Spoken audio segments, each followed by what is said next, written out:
ಬಿಟ್ಟು ನೀನು ಬಾ ಅಂದರೆ ನಾನು ಬರ್ತೀನೋ ಇಲ್ವೋ. ಹೆಂಗ್ ಬತ್ತೀಯ ನೋಡೋಣ ಅಂದರೆ ಮಾತ್ರ ನಿಮ್ಮಮ್ಮ ನನಗೂ ಬಂದೇ ಬರ್ತೀನಿ.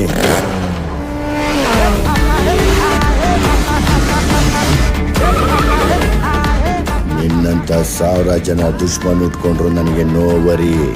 ಯಾಕಂದ್ರೆ ನಾನು ಹುಟ್ಟಿದ್ದೆ ಜನವರಿ.